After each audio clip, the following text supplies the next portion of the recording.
જી આપણા મોદી સાહેબ જ્યારે મુખ્યમંત્રી હતા ત્યારે ગુજરાતની અંદર વાઇબ્રન્ટ ગુજરાત ગ્લોબલ સમિટ ચાલુ કરી, ઇન્વેસ્ટમેન્ટ સમિટ ચાલુ કરી અને ફક્ત દેશભરની જ નહીં પણ દુનિયાભરની દેશો અને દુનિયાભરની કંપનીઓએ આપણા ગુજરાતમાં ઇન્વેસ્ટમેન્ટ કર્યું.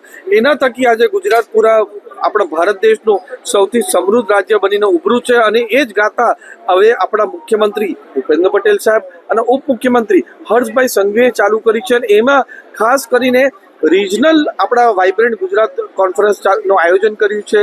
પહેલાં સૌરાષ્ટ્રમાં થયું, આજે દક્ષિણ ગુજરાતમાં છે. એટલે રિજનલ સ્તર પર જેને રિજનલ આપણે કઈ રીતના સ્ટ્રોંગ કરી શકીએ એના માટે પૂરો પ્રયત્ન કરી રહ્યો છે. આપણે બધાને જ ખબર છે કે સાઉથ ગુજરાત એ ઇન્ડસ્ટ્રીયલ ઝોન છે, અહીંયા ડેવલપમેન્ટ માટે સારામાં સારું ઓપોર્ચ્યુનિટી છે. ત્યારે પૂરા સુરત જ નહીં, સુરત આજે પૂરા ગુજરાતનું જ નહીં પણ વર્લ્ડનું ફાસ્ટેસ્ટ ગ્રોઈંગ સિટી છે.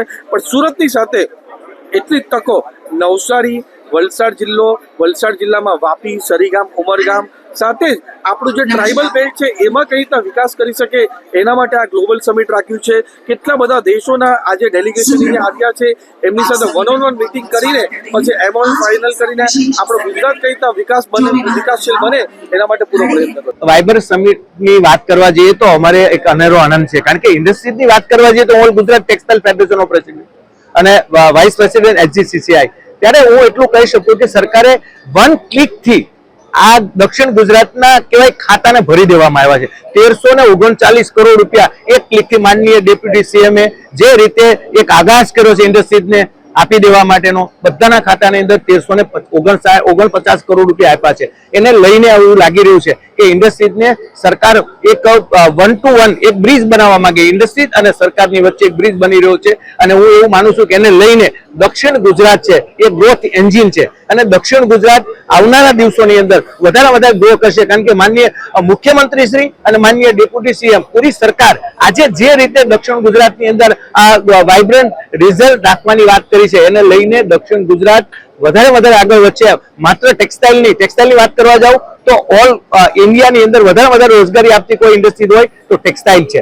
ટેક્સટાઇલની આજે ફોરેનથી લોકો પણ આવી રહ્યા છે. 18,000 કરોડનું રોકાણ જાપાન કરવા જઈ રહ્યું હોય, ઇન્વેસ્ટ કરવા જઈ રહ્યું હોય, ત્યારે હું સરકારને વિનંતી કરીશ કે વધારે રોકાણ ગુજરાતની અંદર આવે અને વધારે ઇન્વેસ્ટ ગુજરાતમાં થાય, જેથી કરીને દક્ષિણ ગુજરાતની ઇન્ડસ્ટ્રી વધારે ગ્રો કરે. કારણ કે ટેક્સટાઇલની વાત કરીએ તો બહુ મોટી ઓપોર્ચ્યુનિટી છે. અમારી વાત કરી કે અમારા જે કઈ પ્રશ્નો છે at a time table to table talk કરવાની વાત કરી સરકારે. એને લઈને અમને એવું લાગી રહ્યું છે કે સરકાર જે રીતે અમને રોડ મેપ આપી રહી છે, એક ઇન્ડસ્ટ્રીઝના જે કઈ પ્રશ્નો છે એને સોલ્વ કરવા માટે સીધી સરકારે અધિકારીઓ સાથે બેઠક યોજી છે. હું એવું માનું છું તમામ ઇન્ડસ્ટ્રીઝને એક ખુલ્લું મેદાન આપવા સરકાર જઈ રહી છે અને દક્ષિણ ગુજરાત એમાંનું એક છે કે વધારે ગ્રોઈંગ જો કંઈ થતું હોય ઇન્ડસ્ટ્રીઝનું તો ગુજરાતની અંદર સુરતમાં થઈ રહ્યું છે અને સુરત ટેક્સટાઇલનું હબ બનવા જઈ રહ્યું છે. અને આજે ટેક્સટાઇલમાં ગાર્મેન્ટ હબ પણ ટેક્સટાઇલ ઇન્ડસ્ટ્રી થઈ રહ્યું છે. ત્યારે એવું કહી શકાય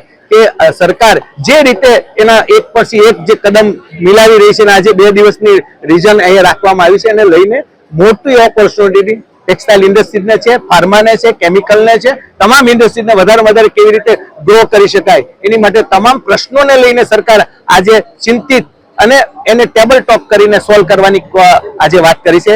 તો સરકારના અમે આભારી છીએ કે દક્ષિણ ગુજરાતની અંદર આ રીઝન રાખવામાં આવી છે. Thank you.